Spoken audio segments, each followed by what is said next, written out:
Senhoras e senhores, queridas irmãs, queridos irmãos espiritistas, caras amigas e caros amigos que nos acompanham através da Web TV Mansão do Caminho, nossos votos de muita paz.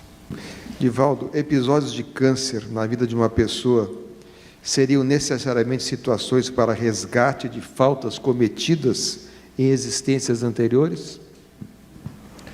Não apenas em existências anteriores, mas também na atualidade. Provavelmente, na grande maioria, determinados cânceres são expiações. São fruto de condutas muito graves em relação a si mesmos e à sociedade. E, noutras oportunidades também, são consequências de nossa conduta. O abuso do cigarro, por exemplo, não está no karma de morrermos com uma problemática pulmonar se não fumarmos. Esse é um dos fatores, dos muitos fatores. O excesso do álcool para o aparelho digestivo, para o fígado, as emoções que nós podemos perfeitamente educar e corrigir. As pessoas que já despertam contrariadas, irritadas, trazem patologias, doenças internas que necessitam ser tratadas. Nos países como o nosso, quando se fala a palavra câncer, já acha que a pessoa já morreu. Não é exatamente assim. Hoje o câncer, felizmente, é muito diagnosticado, porque a ciência desenvolveu de tal forma que penetra nessas causas ocultas que antes a cultura não abria campo para a pesquisa. Mas, invariavelmente, nos casos mais graves e tenebrosos, vem do passado nosso, de determinada conduta em relação principalmente ao nosso próximo. É como se, diz, por exemplo, a medicina, nós temos o corpo carnal, temos a energia, a consciência, mas entre ambos há um corpo aparente. Na Universidade dos Estados Unidos, muito famosa, então, estudiosos da mente perceberam que os neurônios, quando nós temos uma vida equilibrada, mentalmente segura, produzem substâncias favoráveis à saúde, dopamina, serotonina, oxitocina.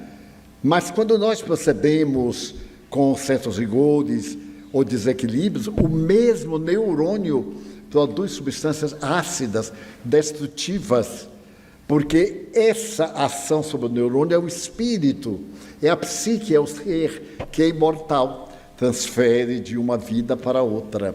Então, se, por exemplo, eu sou um suicida, eu tenho uma irmã que foi suicida, e ingeri uma substância que me arrebatou a vida, eu tenho uma grande tendência de reencarnar-me com um câncer do aparelho digestivo, na língua, na boca ou no pulmão, para aquela asfixia que o fenômeno produziu em nosso organismo, nos matou. Então, é uma doença que tem uma causa ancestral em vida anterior, mas também muitas causas na atualidade. Aliás, eu fico constrangido diante da nossa doutora especialista em oncologia. Eu peço desculpa, é o leigo falando na linguagem espírita. Para nós espíritas, seja ele de ontem ou de hoje, é uma realidade que devemos enfrentar com muita naturalidade. Um dos maiores cancerologistas norte-americanos, o doutor... Aliás, tivemos a oportunidade de fazer um seminário juntos, e ele, que é de Connecticut, de uma universidade muito famosa, ele diz o seguinte: a palavra já produz a piora do paciente. Então, quando é um paciente menos esclarecido, sim, nós usamos uma palavra técnica, que é o mesmo câncer. Ele diz, não, é tal coisa maligna, etc. O doente até fica contente que é maligna. Nada melhor do que a ignorância nesse momento. Mas quando a pessoa é lúcida e dizemos é isso, e ele percebe, já acha que morreu. De forma nenhuma. As possibilidades também hoje de cura são imensas, desde que tratado a tempo, desde que nós estejamos no currículo existencial de reabilitação. Eu tenho 2 filhos adotivos. Curiosamente, há menos de um mês, um morreu com câncer de pâncreas. Quando ele se deu conta, já estava com metástase. Nunca sentiu nada, a não ser uma estranha melancolia ancestral. Ele tinha um pouquinho de depressão, desde muito jovem. Eu atribuí essa depressão à sua origem, à ausência de pais, a ter vivido jogado no mundo. Trouxemos para casa e nunca permitimos que fosse um orfanato. Não, era um lar de crianças. Crianças que, por essa ou aquela razão, não tinham pais. Muito bem. Mas ele foi até o fim. Com 2 semanas, 3, após o diagnóstico, ele morreu de uma forma dolorosa. Pois sim, menos de um mês depois, um segundo filho, de uma cidade totalmente diversa, de origem diversa, quando nós adotamos, apareceu com mal-estar, uma indisposição, fez os primeiros exames, câncer do esôfago. As mesmas características e a impossibilidade total do refazimento, porque já está com metástase, está para morrer nestes dias. Então eu estava meditando nessa aparente coincidência, ou nessa contaminação psíquica, eles de origem diferente, vivendo na mesma casa, contraíram uma enfermidade mais ou menos no mesmo tempo, e não terem uma possibilidade, uma esperança, porque não tem, face a esta contingência de ser um órgão muito delicado, o esôfago, o aparelho digestivo, e até o fígado já está com metástase. Daí, o melhor remédio é a mente. Diz esse querido instrutor da cancerologia, eu não sou canceroso, eu tenho câncer. Quem tem hoje pode não ter amanhã.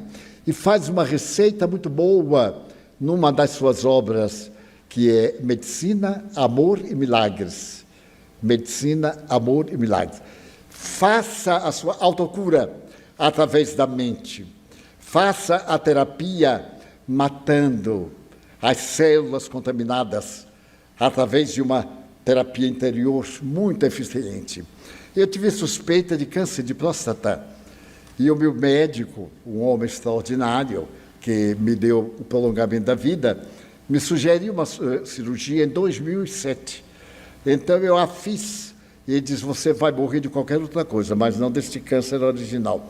E de fato aqui estou ótimo, jovem, esperando uma outra doença. Mas nós teremos que trabalhar muito a nossa mente para não deixar que nossos medos, nossa ignorância, as superstições tomem conta de nós. Somos filhos de Deus. Vai morrer? Vai, todo mundo. É desagradável dizer que todo mundo aqui vai morrer, mas o que eu vou fazer? Já imaginou? Nós chegávamos a 3.000 anos sem um dente, sem um fio de cabelo, aquela coisa. Então a morte é uma benção. Daí, seja qual for a causa, encaremos de uma maneira positiva com a filosofia. Eu vou viver.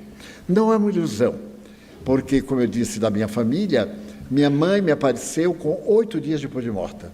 Meu pai me apareceu com 1 semana, me produzindo um grande choque, porque eu estava proferindo uma conferência em um lugar pequenino, Santa Cruz do Sul, e então ele me apareceu, eu tive um choque, porque eu estava proferindo a conferência a 3 metros, ele virou para mim e disse assim, meu filho, ai, mas eu tomei um susto, é verdade o que você me falou. Eu disse assim, fazendo a palestra, perguntei ele mentalmente, e o que é que eu lhe falei? Que a vida continuava. Ai, me deu vontade de sair correndo e gritando, porque a vida continuava para meu velhote, que morreu com dúvida. Era terrível, parecia um cientista decadente. Ele me pediu uma prova, eu explicava, ele ficava contente. Daí a meia hora ele dizia, e se não for assim? Se não for assim, não tem jeito. Então é melhor que seja assim, para confortar. E, nesse momento eu queria fazer a apresentação da doutora Clarissa Matias. É uma honra para nós tê-la aqui. E eu pediria que ela própria fizesse então a sua apresentação, por favor. Boa noite a todos. Meu nome é Clarissa Matias, eu sou médica, oncologista, trabalho no grupo Oncoclínicas e no Hospital Santa Isabel. E sou uma admiradora de Divaldo de muito tempo. Eu sou espírita desde a barriga de minha mãe. Então, eu tive a honra, né, eu tive a felicidade de nascer num lar espírita, que faz com que eu desenvolva, né, o meu dia a dia com muito mais suavidade. Então, para mim é uma honra, foi um presente. Muito obrigado, doutora. Doutora, os guias espirituais podem ajudar os médicos em decisões difíceis? Sim, eu acho que existe a intuição, né, que com certeza é uma canalização, né, eu sempre digo, principalmente nos hospitais, né, nos ambientes onde existe uma paz, existe uma cultura do amor, com certeza nós temos guias espirituais que estão ali e muitas vezes diante de um paciente difícil, você está perdido sem saber o que você faz e você ora e aquilo vem, né? A resposta vem. Então, eu acho que, claro, que não são todos os médicos que podem sofrer, né, uma influência espiritual, porque alguns médicos não acreditam ou então se fecham. Mas eu acho que para os médicos, principalmente para os jovens médicos, acho que procurar qualquer tipo de espiritualidade é muito importante para criar esse canal. Bem. Divaldo, o mal de Alzheimer é uma doença do espírito? Sim. Todas essas enfermidades que até hoje a ciência ainda não encontrou uma causa definitiva, tem observado as causas gerais e que ainda não se encontrou uma terapia libertadora, são doenças da alma no corpo. Então eu vejo, por exemplo, meu pai teve Alzheimer na parte final, mas era um Alzheimer tão peculiar ao temperamento dele, não tinha nada que ver. E eu notei a presença do Alzheimer logo no começo, porque ele me dizia assim: meu filho, eu trouxe para ver aqui na Mansão do Caminho muitas crianças, 150 crianças, então o idoso gosta, ele se distraía com os meninos, mas tinha preconceito, ele não gostava dos afrodescendentes. Até um dia que eu registrei uma criança afrodescendente como meu filho biológico. Meu pai tomou um choque que quase ficou bom do Alzheimer, porque deixaram uma criança numa lata de lixo. Quando eu cheguei, a criança chorava muito, estava quase comida pelas formigas, as pálpebras, o local do umbigo, e chorava desesperadamente. Eu olhei, então ele parou de chorar, os olhinhos brancos, me olhou. Eu fiquei assim tão emocionada, digo, que forma de entrar na vida, não é? Comido pelas formigas, não tem ninguém, não. Eu vou mudar o destino dele. Saí correndo na calçada e fui até o notário. E quando eu entrei afobado, o notário perguntou: o que foi que aconteceu? Eu digo: eu sou pai. Ele disse: ó, era o primeiro filho, tinha 18 anos. Ele disse: pois não, e o que é que vai fazer? Eu digo: vim registrar. Como é o nome do menino? Eu disse: Jaguaraçu Pereira Franco. Nome do pai: Divaldo Pereira Franco. Nome da mãe? Eu disse: não tem mãe. Ele me olhou assim assustado e disse: como é o nome da mãe? Eu disse: não sei. Mas como é que você não sabe? Eu disse: não sei, meu senhor. Mas não sabe como? A mãe pode não saber quem é o pai, mas o pai tem que saber quem é a mãe. Eu disse assim: mas ele era pretinho, naquele tempo não era proibido chamar preto, não. Eu acho tanta graça na linguagem, nas pessoas. Naquele tempo eu disse: ele era preto, ele é preto. Como é o nome da empregada? Eu digo: nada disso. Mas ele não podia contar ao homem. Eu estava desafiando a lei, só que na minha estupidez eu também não sabia. Quando eu vi entrar um espírito, veio andando e me disse: olha, Divaldo, põe meu nome. Eu disse: você quem é? Alta de Souza. Eu fui poeta lá no Rio Grande do Norte. E então pode colocar meu nome, Alta de Souza. Eu morri em 1901, não há nenhum problema. Eu aí sorri para o homem e disse: olha, o nome da mulher é Alta de Souza. Você lembrou, não é? E assim, quando eu apresentei a meu pai, eu disse, olha, meu pai, seu neto. Ele disse, de onde tiraram esse carvão? Eu disse, da vida. Ele disse, você registrou como filho? Eu disse, com o nosso nome. Devia ter pedido licença, porque o nome é meu. Eu digo, não, senhor, eu botei o meu. E ele era muito generoso. Ele disse, mas, meu Deus, nunca pensei de, na hora da morte, ter um filho, carvão, um neto, uma coisa. E morreu muito feliz, porque mais tarde deixaram também uma menina. E eu agarrei a menina, já estava viciado, corri ao notário e disse, eu venho aqui registrar uma filha. Ele disse, mas como? Há poucos dias você esteve aqui. Aí que eu me lembrei que não dava muito tempo. Ele disse assim, mas quanto tempo tem? Ele disse, tem 7 meses. Eu disse, pois é, exatamente o tempo, é prematura. Nome da mãe, eu disse a mesma. Eu sou espírita, sou fiel à mesma. Daí, o Alzheimer e tantas outras doenças são da alma. Oremos, procuremos dar alegria à vida e vivamos bem hoje. Doutora, qual é a importância da oração para o equilíbrio emocional dos pacientes? Essa é uma pergunta muito interessante, porque existem muitos estudos científicos, né, que mostram que não só a oração, mas a meditação, ela leva a um equilíbrio emocional, como o Divaldo também falou, né, de todas as endorfinas que nós temos, que são substâncias que são produzidas pelo corpo. Então, até foram feitos estudos fazendo ressonância magnética de pessoas que oram e pessoas que não oram. Existe um aumento da capacidade de áreas extremamente importantes do cérebro. Então, a oração, ela deve ser incorporada, né, não só pelos pacientes, mas pelos médicos, por todas as pessoas, né? A oração é um momento de meditação com você mesmo. Muito bem.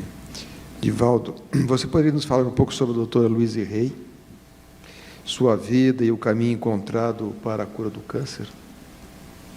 Louise Hay foi um fenômeno da psicologia norte-americana. Ela desencarnou no ano passado. E para mim foi um exemplo de vida encantadora. Lendo-lhe a biografia que me aconteceu na época, eu passei a admirar essa senhora, que não era bonita, que tinha dificuldade para arranjar um marido naquela época na América, e que se permitiu algumas leviandades da idade, das circunstâncias, da cidade em que vivia, mas não era feliz. Ela coloca em linguagem americana, ela diz, eu cheguei a ter tudo que a mulher na América precisa, casacos de pele, automóvel, parceiros, ir a festas, estar no teatro, na ópera, mas havia um vazio existencial em mim. E certa feita em Nova York, eu estava na Quinta Avenida e eu olhei assim para frente, era uma igreja, uma catedral. E então eu entrei na igreja, não tinha vocação religiosa. Entrei na igreja e senti aquela paz que a igreja vazia transmitia, os vitrais. E aí resolvi dar um outro rumo à minha vida. Não importava se não ganhava tanto dinheiro, mas importava se eu conseguisse estar bem comigo mesma. Foi estudar psicologia. E ao estudar psicologia, ela descobriu que o indivíduo é o que de si queira fazer. Tinha muita dificuldade no relacionamento com a mãe. E começou a trabalhar esse relacionamento. Ela disse, minha mãe não é tão ruim quanto eu penso. Eu tenho muita mágoa de minha mãe, que também tem muita mágoa de mim. Nós não acertamos os ponteiros. Mas eu sou psicóloga, eu sou terapeuta. Então eu tenho melhores razões para anular esse conflito com minha mãe. Conseguiu. Comprou uma casa maravilhosa para a sua mãe, uma outra junto a ela, numa praia formosa de Los Angeles. E então ela começou a pensar em como ajudar a humanidade de uma forma correta. E então apresentou uma metodologia, criou uma fundação muito preciosa e deu-nos valor. Seja gente, não tenha vergonha. Não viva os padrões que os outros estabelecem.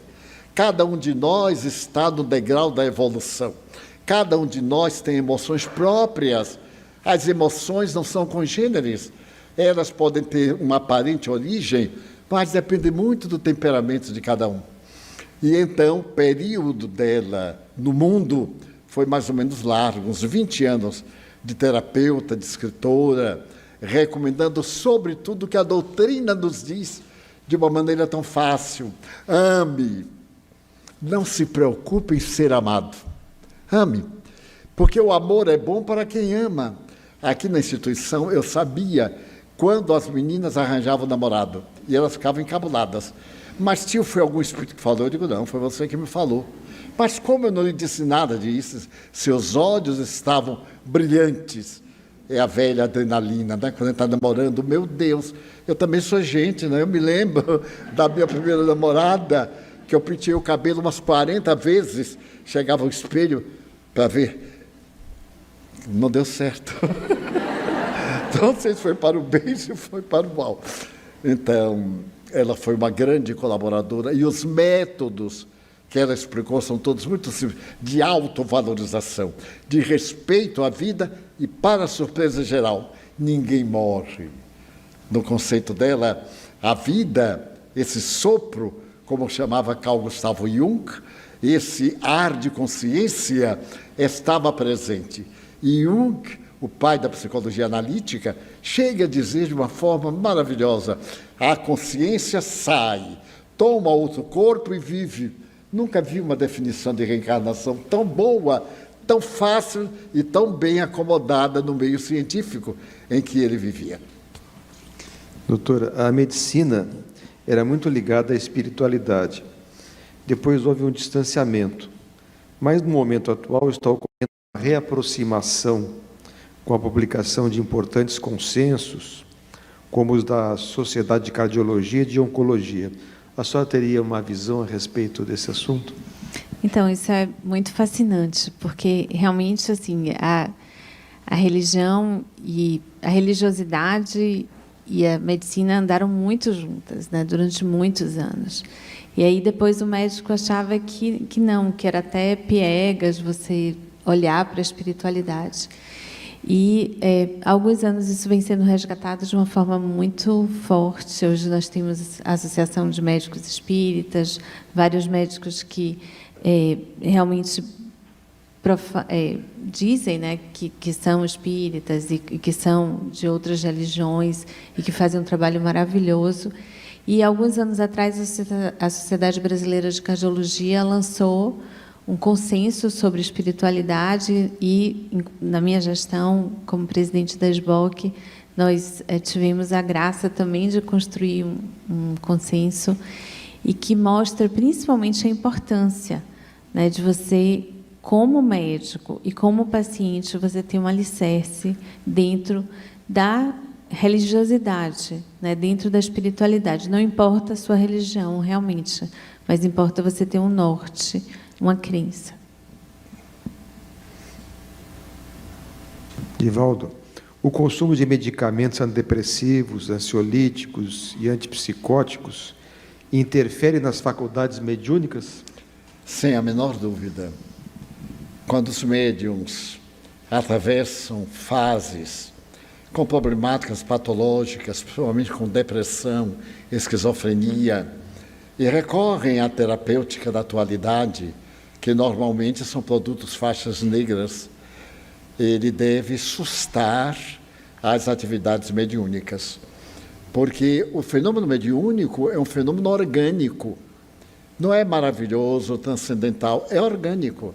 Da mesma forma que nós captamos uma ideia através dessas células especializadas do cérebro, nós captamos as vibrações dos espíritos através da glândula pineal, de outras glândulas endócrinas. Então, o nosso aparelho fica acionado. E se ele está sobre cargas de narcóticos ou de quaisquer produtos que sejam calmantes, isso interfere profundamente, perturbam, os neurônios passam a produzir substâncias muito variadas e, consequentemente, aturdem e o paciente fica com a mente em desequilíbrio.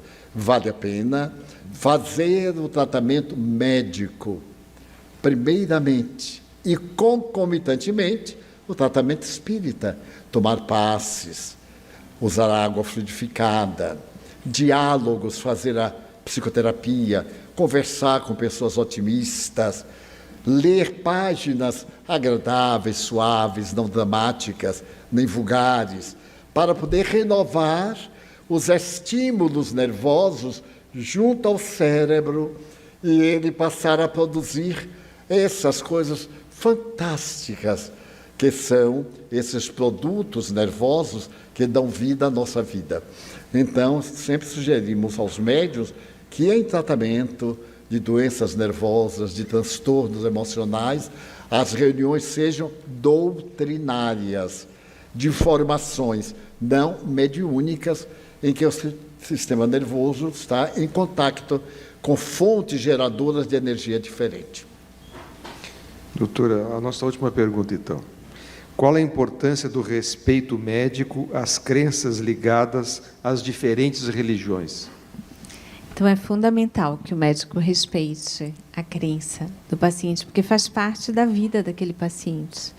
Então, é importante que isso aconteça das duas maneiras, né? Tanto o paciente tem que respeitar a crença do médico, como o médico precisa respeitar para, de novo, incorporar, né, aquela crença ao próprio tratamento, né, como mais uma arma que nós utilizamos. Muito obrigado. O notável psiquiatra norte-americano James Hollis, hoje octogenário, com uma experiência extraordinária, escreveu um livro, entre outros, muito singular. A esse livro, a que me reporto, ele aborda a problemática da mente humana. E o título do livro é algo chocante: Nos Pantanais da Mente. E entre as várias histórias reais de consultório, ele faz uma anotação a respeito da ubiquidade da culpa e narra uma história singular. Com licença do autor já citado, em Minhas Emoções, iremos fazer uma releitura da página que a mim muito me impressionou recentemente. Certo dia, já octogenário, o Dr. Hollis recebeu um telefonema muito especial. Invariavelmente, ele não atendia telefonemas dessa espécie à sua casa, nos horários reservados à família. Mas algo muito especial fez que ele atendesse a chamada e foi tomada de surpresa, porque se tratava de uma senhora. Ela dizia ter mais ou menos 70 anos, falava o inglês da América do Norte muito bem, com um sotaque algo especial da Europa Central. E dizia o seguinte: desejo manter com o senhor uma entrevista sui generis por 2 horas. Eu sei que a sua agenda é superlotada e normalmente com vários meses de antecedência. Porém, eu espero que o senhor me possa atender com alguma urgência. O senhor vai ter o paciente mais singular que jamais passou pelo seu gabinete. Ele achou interessante, materialista confesso, acostumado às problemáticas humanas. Ele perguntou: mas o de que se trata? Ela disse: é uma consulta comigo, e é singular porque eu lhe vou pagar 2 horas. E lhe peço, por favor, que não me faça nenhuma pergunta. Eu irei expor-lhe um caso e, ao terminar o caso, também não desejo ouvir do senhor nenhuma palavra. É uma catarse de que eu tenho muita necessidade. Aquilo era muito especial, porque a função do psiquiatra, do psicanalista, é exatamente a de saber conduzir o paciente aos objetivos da atividade médica. E ele, não sabe por quê, concordou e disse, mas eu teria alguma forma de conhecê-la? Como não? Eu estou falando aqui de Detroit, nos Estados Unidos, e lhe mandei hoje mesmo uma fotografia de uma fotografia. Você vai notar que é uma fotografia muito mal tirada, porque ela é a cópia de uma fotografia de jornal de março de 1942. Ele não saberia explicar a emoção de que se sentiu possuído. E depois de acertar os detalhes, ele marcou para 5 dias após aquele momento. Foi deitar-se, como de hábito, mas a voz daquela paciente continuou retinindo do seu ouvido. Eu lhe vou falar por 2 horas. Ao terminar, não desejo que o senhor diga nada. Era algo realmente especial. Por fim, 3 dias após, ele recebeu no envelope, muito bem cuidado, uma fotografia. Era uma fotografia mal feita. Era, naturalmente, o seu original, o antigo colocado em alguma obra da qual foi retirada a nova fotografia. E ele olhou-a detidamente. Na fotografia estava uma jovem de 32 anos, com 2 crianças que conseguiu afastá-las, ou que alguém as afastou. Uma delas continuava segurando a sua saia. Era uma saia de tecido barato, e ela mesma estava vestida de uma forma modesta. A outra criança estava no seu braço, deveria ter 4 anos. A que estava de pé deveria ter uns 6 anos. Mas a de 4 anos chorava e agarrava-se, como se estivesse prevendo uma coisa muito desagradável. E aquela senhora, que deveria ser a sua mãe, estava assustada, olhando. Era uma fotografia muito especial. Havia sido arrancada de um livro e logo abaixo ela havia copiado o início da frase. Uma mãe, no crematório de Majdanek, uma cidade da Polônia, antes de entrar na câmara de gás. Ele achou aquilo muito curioso. O que tinha a ver essa paciente, que deve ter morrido fazia tantos anos, com o que a outra lhe mandava dizer. Então a ideia de suspeita ficou-lhe como sendo uma martelada na curiosidade do investigador. 2 dias depois, veio a paciente. Era uma senhora de 70 anos, muito bem posta, muito bem vestida, mas havia qualquer coisa de singular na sua face. Havia sido uma jovem muito bonita, guardava os traços de uma pele castigada que cobria os ossos do rosto. Mas no seu olhar havia algo de misterioso, de insondável. E ele então ficou olhando-a quando ela disse: Ilse, eu sou de origem polonesa e tenho 72 anos. Ele quase ficou mudo pela forma como se apresentou a paciente. Apontou-lhe uma cadeira e ela lhe disse: está disposto a me ouvir por 2 horas? Pois não, eu já paguei na entrada e promete não interferir. Talvez me possa fazer uma ou outra pergunta, mas não pode interferir no meu relato. E não quero nem compaixão, nem misericórdia, nem orientação, porque eu sei exatamente o que eu devo fazer. Era algo surpreendente. Olhou-a e ela disse: foi uma sexta-feira do ano de 1942. Eu sou polonesa e morava muito perto de Varsóvia. Naquela sexta-feira, já estávamos no fim da guerra. Bom, em verdade, estávamos no meio. E Varsóvia, como toda a Polônia, estava submetida à Alemanha. O nazismo tomara conta de nosso país e as perseguições aos judeus eram terríveis. Eu não sou judia, sou polonesa. A minha é uma família muito nobre. Basta dizer que várias cidades prestaram homenagem a meu pai, que foi médico, um médico humanitário. Muito bom.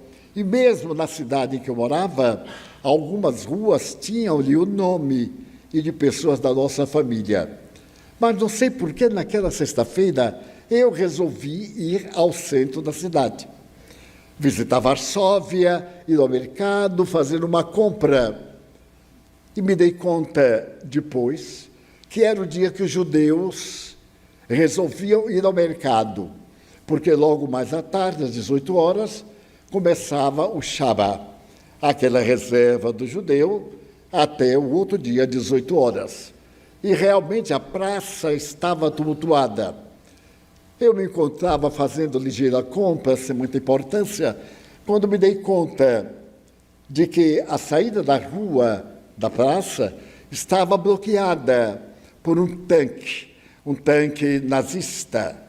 Aquilo não era habitual. Eu olhei para distante e percebi também que estava impedida a saída. Nesse momento, saltaram os nazistas e começaram a prender indistintamente. As pessoas gritavam: eu não sou judia, eu sou cristã. E para provar, rezavam o Pai Nosso. Mas os guardas sabiam que aquilo era uma forma de escapismo. Batiam-lhes, usavam cacetete, soco. Havia na mão de muitos deles aquele grampo inglês que faz os dedos ficarem cobertos de ferro. Quando eles me prenderam, eu disse: alto lá, eu sou polonesa e nos meus antecedentes não há ninguém judeu. Basta dizer que essa praça é uma homenagem a meu pai, que foi um médico humanitário.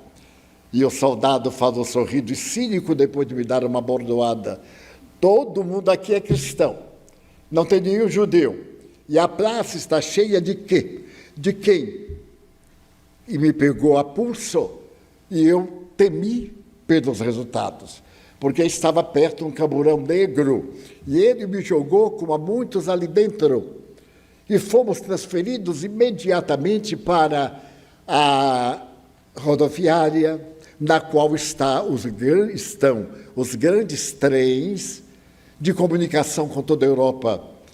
E quando eu menos esperava, fui jogada no vagão, que estava superlotado. Crianças, idosos, doentes, miseráveis. E eu dizia: mas eu sou polonesa, os meus documentos. Ninguém dava importância. O odor daquele vagão era insuportável. E começou uma viagem na direção do desconhecido. O dia se passou de maneira cruel, lento, doloroso, e o trem arrombava as estradas de toda a Polônia, algumas que me eram familiares.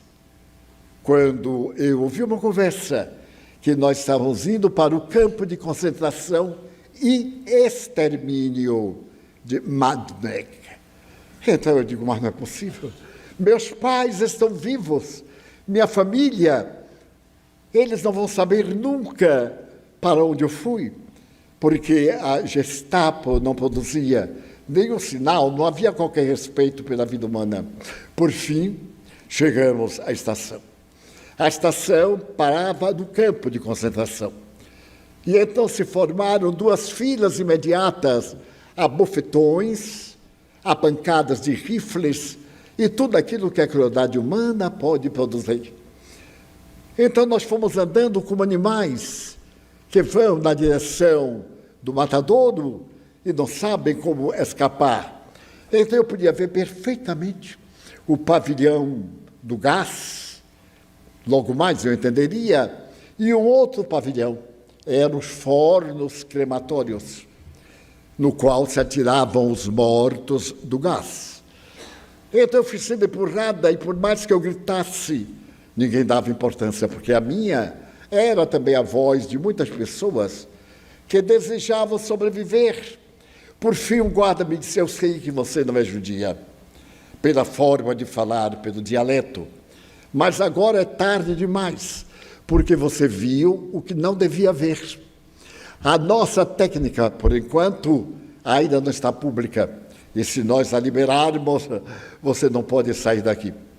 Chegamos perto daquele lugar horrível. As pessoas eram separadas inclementes, os idosos, os doentes, as mulheres, as crianças à esquerda. À direita, pessoas maiores de 16 anos, de ambos os sexos. Mas pessoas ainda fortes, que podiam ser usadas no trabalho forçado. E à minha frente estava essa mulher da fotografia. Ela me olhou de uma maneira assustada, com as duas crianças nas mãos. E naquele momento ela foi separada das crianças. Um guarda arrancou-a e ela me olhou de uma forma inesquecível e empurrou a criança pequena que se bateu nas minhas pernas e segurou. Eu fui separada para o lado direito. E apesar do infortúnio, eu senti uma alegria imensa. Eu ia viver. É claro que ia morrer de trabalhar, mas pelo menos não ia morrer naquela hora. E nada melhor do que a vida. Era exatamente o que se me desenhava. A criança ia ser arrebatada do guarda e provavelmente ele ia me agarrar também e jogar no forno. Eu então afastei-a de mim, nervosa, e fui poupada. Mas a criança ainda olhou para trás quando foi jogada dentro da sala de gás. Sobrevivi à guerra. E quando acabou a guerra, sim, a minha família, ninguém sabe de família nessa hora, mas eu consegui descobrir que alguns parentes meus viajaram aos Estados Unidos para lá e que alguns familiares muito próximos vieram exatamente para o estado em que me encontro. Vieram para a cidade de Detroit. E então eu consegui licença, viajei e tentei esquecer. Coloquei na mente que eu não podia lembrar. E, de fato, esqueci-me. Curiosamente, procurei outros objetivos existenciais. Uma razão para viver, ninguém pode viver sem ter uma meta. Quando não se tem um objetivo, uma vida vazia, qual é o sentido da vida afinal? Nós somos apenas um animal dos 3 instintos primários, comer, dormir, fazer sexo. Não, não. Isso é o impositivo instintivo. Nós temos emoções. E o que nos invalida e atormenta são as emoções. Não são os instintos. Os instintos nós aplacamos rápido. E trabalhei em bibliotecas públicas. Há algo recentemente, eu estava na biblioteca municipal e não sei porquê, me aproximei de uma estante onde estavam várias obras, jornais da Segunda Guerra Mundial. Aproximei-me de uma estante qualquer, abri, porque era envidraçada, e puxei um livro. Falava exatamente do campo de concentração de Majdanek, onde eu fiquei 3 anos e fui poupada. Não sei porquê ou por quem, mas eu fui poupada. Passei muito sofrimento, fiquei na miséria, o organismo, tudo aquilo que havia no campo de deplorável tomou conta de mim. Mas muito bem. Mas no momento em que eu ia depositar o livro no lugar, ele abriu-se e estava a fotografia. Alguém fotografou aquele instante mágico em que eu empurrei a criança. Então eu voltei a Majdanek. A partir daquele momento, eu voltei aos olhos da criança, que esperavam de mim alguma atitude. Voltei, perdi a paz. Tornei-me judia, estudei o judaísmo, mas o vazio existencial continuava. Eu descobri que não era vazio, era culpa. Era uma culpa. Eu poderia ter salvo a criança, eu poderia ter morrido com ela. Afinal, que diferença praticamente me fez? Os anos que eu vivi não foram bons. Eu disfarçava a culpa do meu inconsciente. Mas deixei de ser judia. me tornei católica. Fui à igreja muitas vezes, batizei-me, confessei-me, fiz a confissão, botei para fora. Mas o olhar da criança não saía de minha covardia.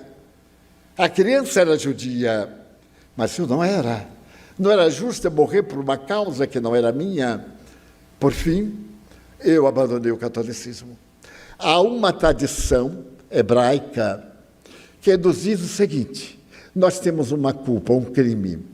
Se encontrarmos 12 pessoas justas a quem possamos confessar, Deus nos perdoará da culpa e nós teremos direito à paz, que é o reino dos céus. Se existe reino dos céus, chama-se paz de consciência. E eu não tenho, note-me, eu tenho 72 anos, mas eu tenho uma experiência de 1 milênio. Eu escolhi o Senhor para ser o meu primeiro agente do perdão. Não me interessa se o Senhor perdoa ou não. Não me interessa. Eu ignorava aquela tradição hebraica. Ela me olhou e disse que havia terminado. Realmente, eu olhei no relógio, 2 horas. Havia sido a sua confissão. E então ela levantou-se para sair e disse: não me diga nada. Eu não quero saber de nada. Eu lhe falei: por favor, na saída, peça o dinheiro, porque a senhora não me fez uma consulta. A senhora me narrou um fato. Eu não tive nenhum trabalho. Não é justo cobrar-lhe. Mas eu faço votos de que a senhora encontre os mais 11 para completar o número mágico que perdoa. Ela levantou-se e me olhou. E eu fiquei com o olhar dela na minha consciência. Eu deveria ter reagido. Aí eu passei a ter culpa, porque a minha função psiquiátrica é liberar o paciente do seu trauma. Daí eu adquiri o trauma dela e fiquei atormentado, porque um dos maiores adversários do ser consciente é a culpa. E então, na obra muito boa, o eminente médico psiquiatra faz um estudo da culpa. E entre a tese da ubiquidade da culpa, ele se refere à culpa de quem sobrevive a um desastre e morre o seu familiar. Dos sobreviventes dos campos de concentração, todos, talvez sem exceção, têm culpa de não ter morrido. Eles se acham culpados, porque morreram todos. No caso, por exemplo, de um notável psiquiatra austríaco, Viktor Frankl, esse homem que apresentou uma psicologia própria para se libertar da culpa, carregava uma culpa, porque ele esteve em 3 campos de concentração. E no último, Auschwitz, ele sobreviveu. E sobreviveu para ajudar o mundo a libertar-se da culpa e desses fatores que nos levam a transgressões.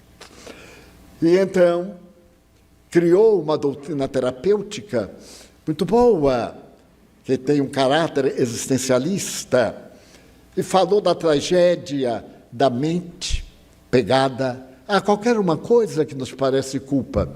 Então, a culpa existencial da infância, quantas coisas nós fomos inibidos. A mãe, por exemplo, dizer inconscientemente: não faça isto, não faça isto. E a criança adquire o conceito de que tem que mentir, porque aí a mãe concorda: isso pode, isso pode. A criança não distingue o que é verdade e o que é mentira, mas ela sabe distinguir o que agrada e o que desagrada. E então, nessa distinção, nesse momento de ludíbrio do outro, um dia, na idade adulta, surge um tipo de culpa, uma melancolia íntima, uma saudade de algo que a pessoa não sabe definir, que é naturalmente um transtorno traumático. E então, ele estabelece que nós temos que nos libertar da culpa. É claro que a sua técnica é materialista. E eu estive pensando, desde quando eu li a história, li o livro, que a doutrina espírita é a mais notável terapêutica filosófica da humanidade. Muita gente pensa que o espiritismo é para ajudar no casamento, para poder manter o emprego, para poder tirar o mal olhado, essas coisinhas todas de superstição afrodescendente. Não, o espiritismo não tem nada a ver com isso. Basta dizer que pelo próprio nome é uma doutrina que não existia até 1857, quando o senhor Hippolyte Léon Denis Rivaio, que era o nome do emérito professor, mais tarde conhecido pelo pseudônimo de Allan Kardec, cria uma filosofia de vida a qual ele dá o nome de Espiritismo. Ele criou um nome. Daí, abrindo parêntese, nossos irmãos protestantes dizem e me dizem, olha, a Bíblia condena o Espiritismo. E notável. Ela condena uma coisa que não existia. Qual é o problema?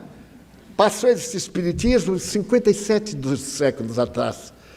E então eu crio a palavra espiritismo e definiu que é uma ciência que estuda a origem, a natureza, o destino dos espíritos e as relações que existem com o mundo corporal. Portanto, é a sua definição científica de pesquisa de laboratório. Mas a sua definição a respeito da filosofia de vida é aquela que nos reabilita. Todos nós erramos. O erro é uma metodologia da aprendizagem. Ninguém, sem exceção, no caso, a exceção seria Jesus Cristo, vive sem se ter equivocado.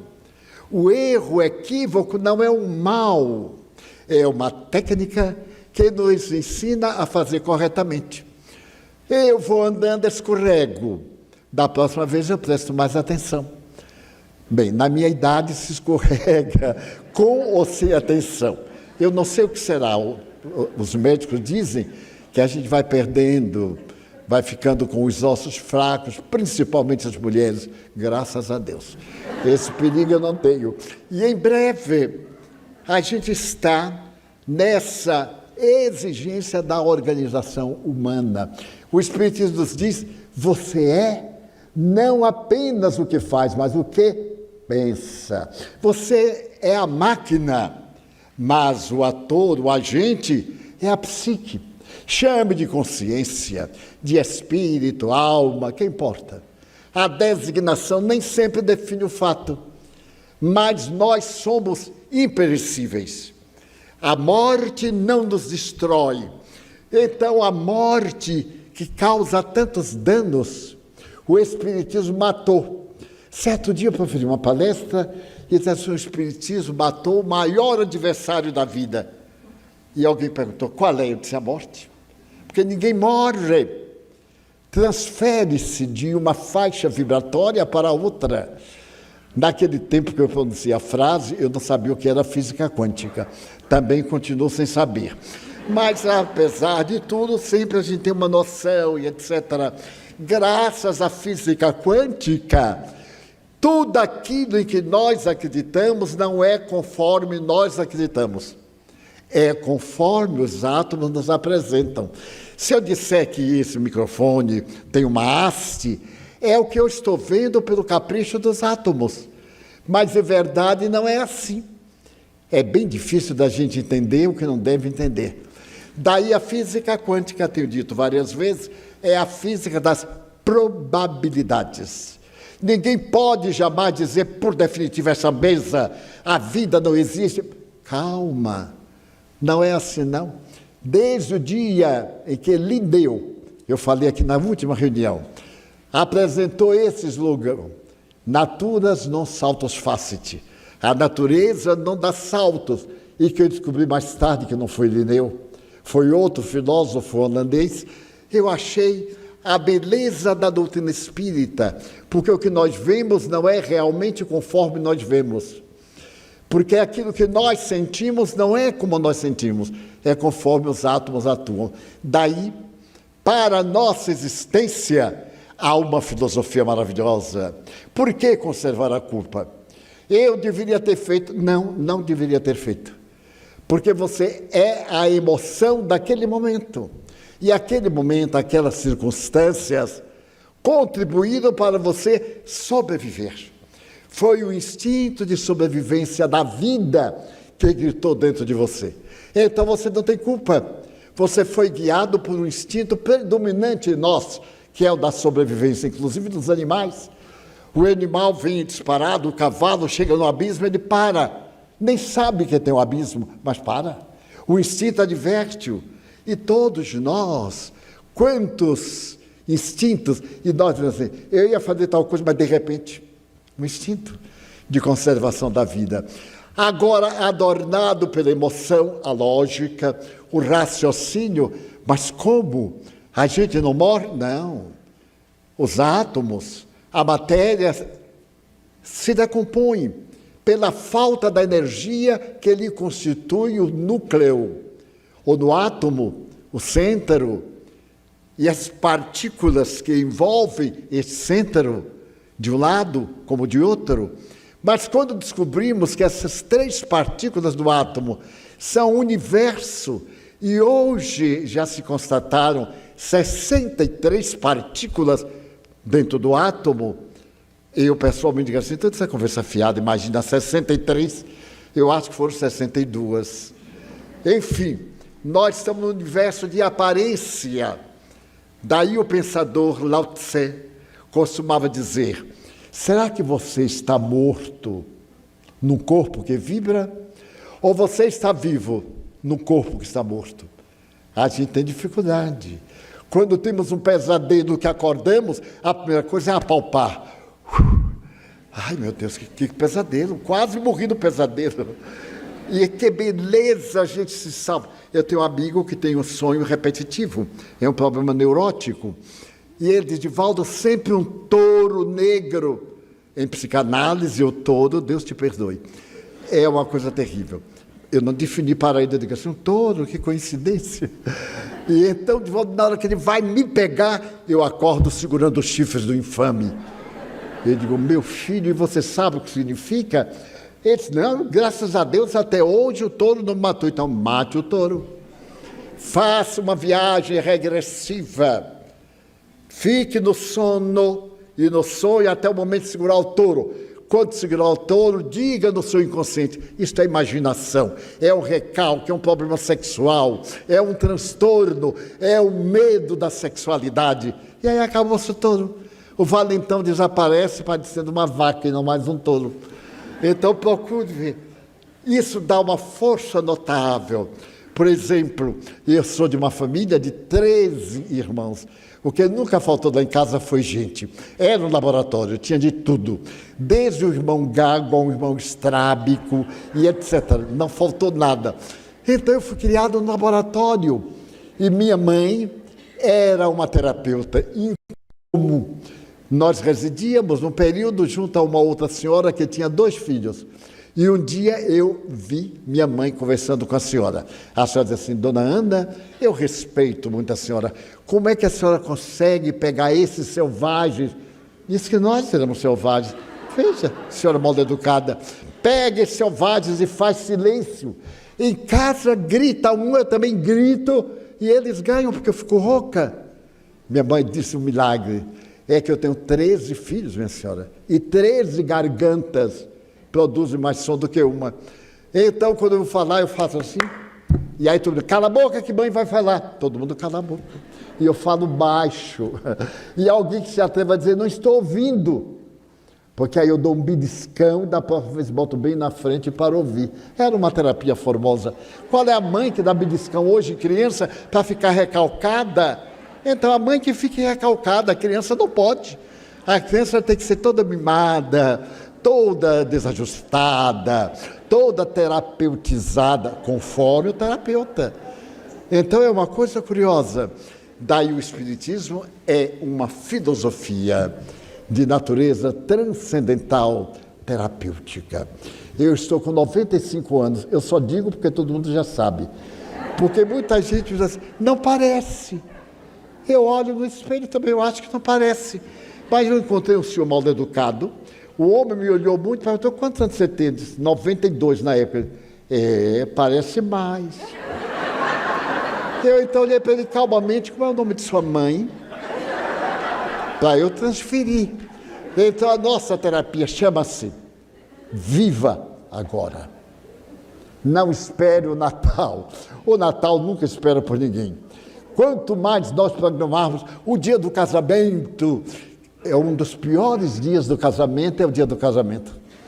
Uma amiga minha me disse, Divaldo, eu comprei um sapato alto, estava naquela moda que eu usava perna de pau.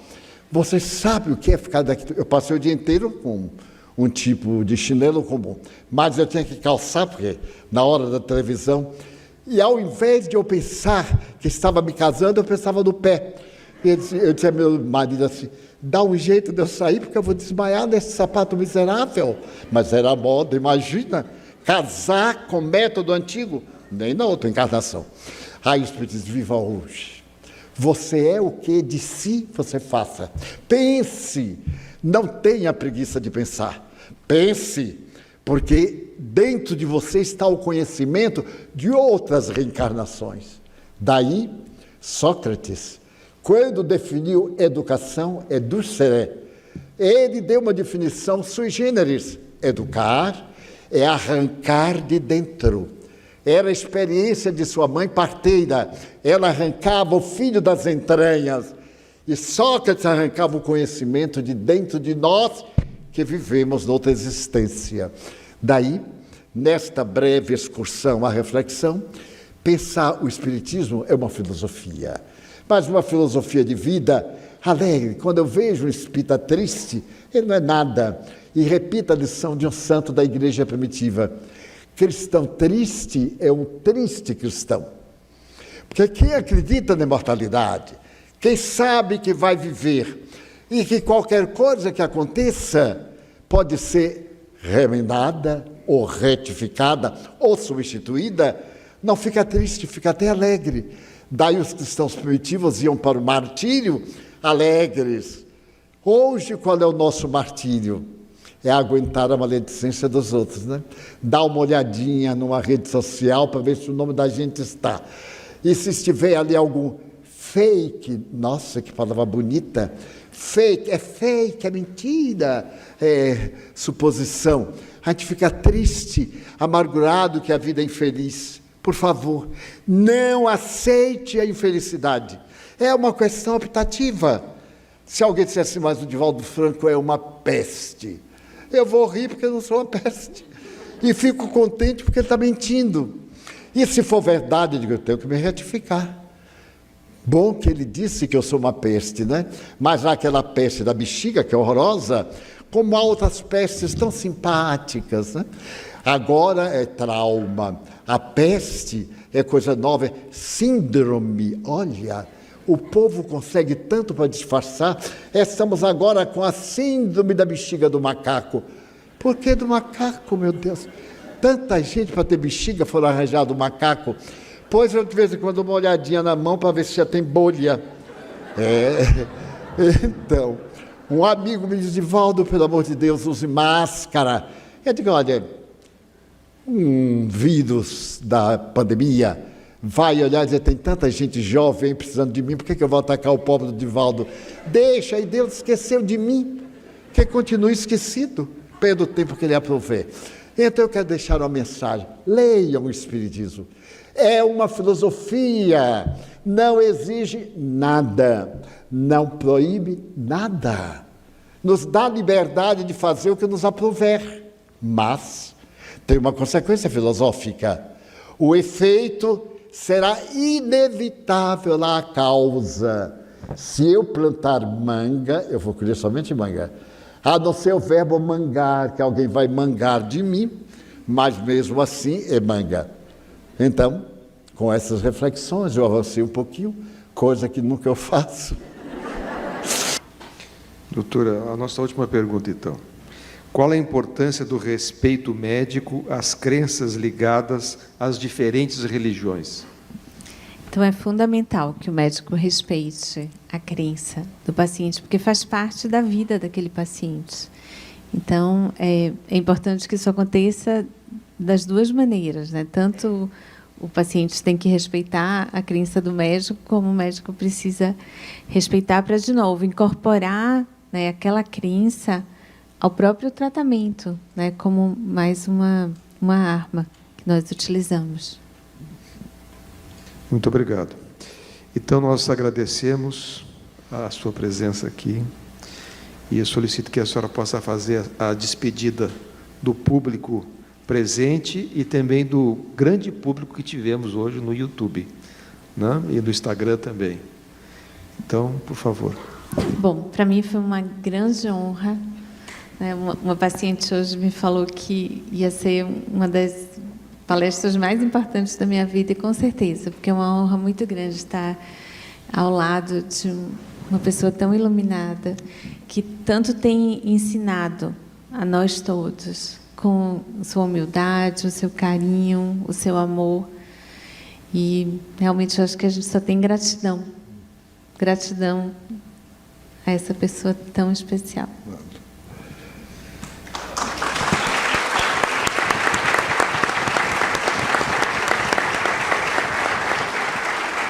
Então, eu agradeço a presença de todos, ao nosso público que nos acompanhou pelas vias virtuais, YouTube, Instagram, Facebook.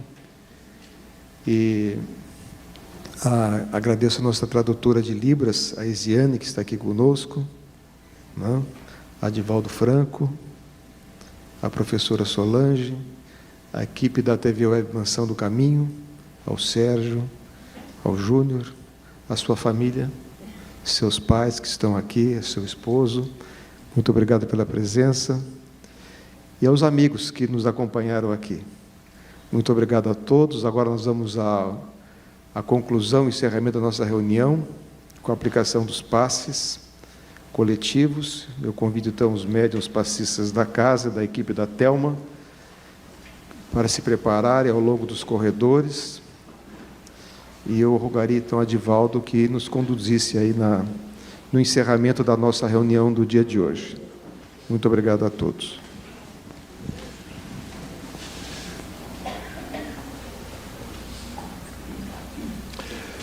Eu peço licença, Mário Sérgio, para dizer que este momento com a doutora Clarice é um momento histórico, porque é a primeira vez que há um encontro dessa natureza.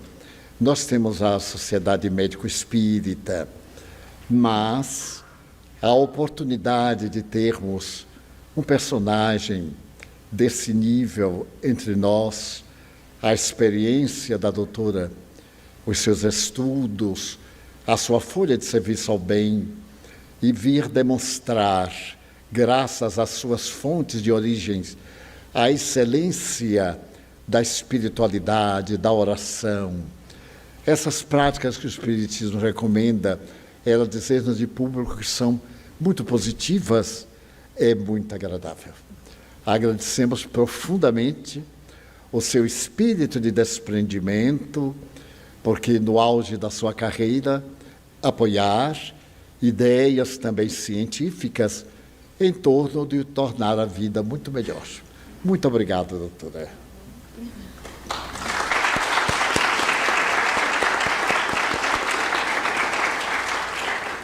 Agora, vamos fazer uma pausa mental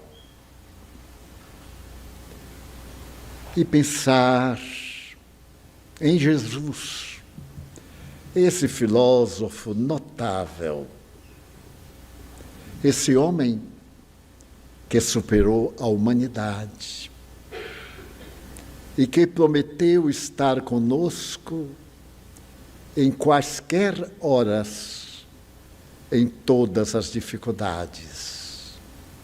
Eis-nos aqui, para que os benfeitores espirituais possam atender às nossas necessidades. Nós te suplicamos em favor da nossa saúde, da nossa paz.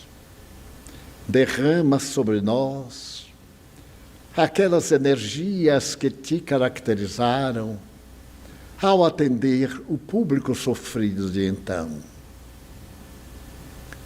Queremos suplicar-te pelos suicidas, os que não se deram tempo de pensar na sobrevivência do ser, também daqueles que nos amam e aos quais amamos. Agradecemos-te, Jesus, as bênçãos do pão, do lar, da família. E nestas vésperas de epidemia, neste terminar de pandemia, coloca-te do nosso lado e espanta da terra as ameaças, incluindo as guerras, da natureza primária do ser humano. Leva-nos de volta ao lar, dulcificados, confiantes, alegres, trabalhando por um mundo melhor, dando a nossa cota, por mínima que seja, muito valiosa.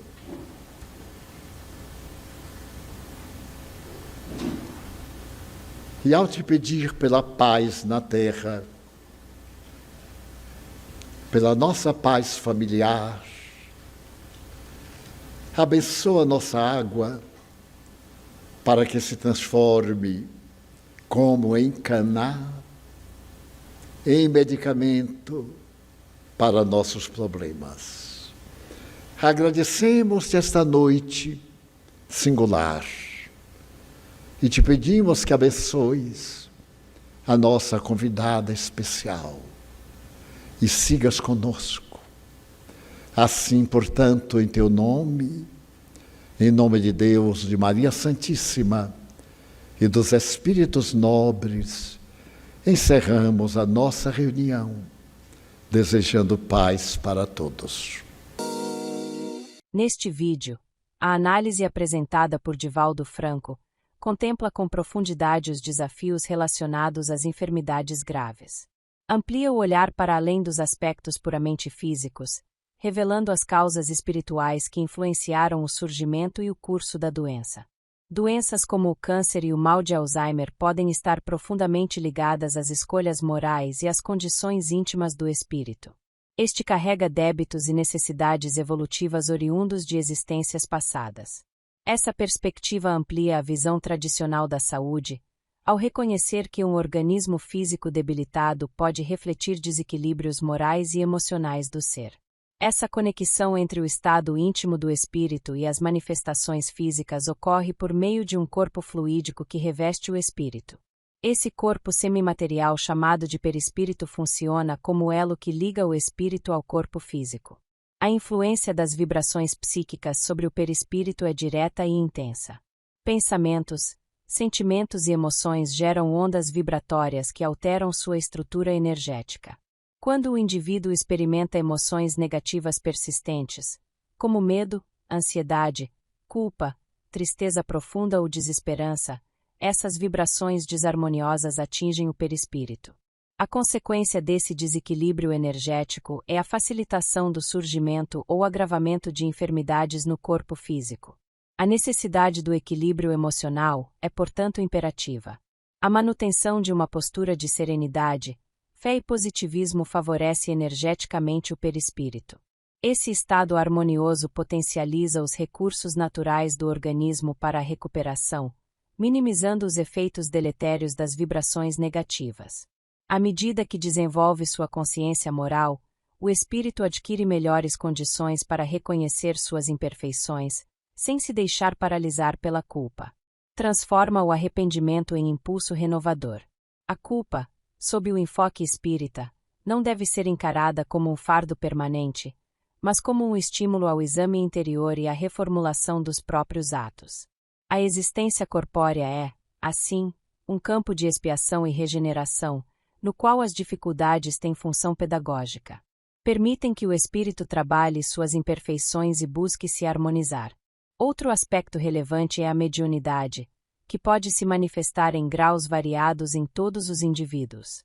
Quando o paciente encontra-se em vibração baixa, fragilizado emocional e espiritualmente, atinge as frequências dos espíritos equivocados e passa a sofrer suas influências vibratórias negativas. Por isso, a principal defesa para tais circunstâncias é a vigilância constante dos pensamentos, sentimentos e atitudes, somada à prática da caridade, do estudo e da oração. O fortalecimento da fé raciocinada e o desenvolvimento do autoconhecimento são caminhos que levam à melhoria do ser.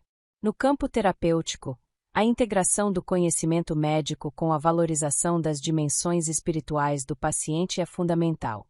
A medicina que respeita as crenças e experiências espirituais do enfermo contribui para um atendimento mais humano e completo.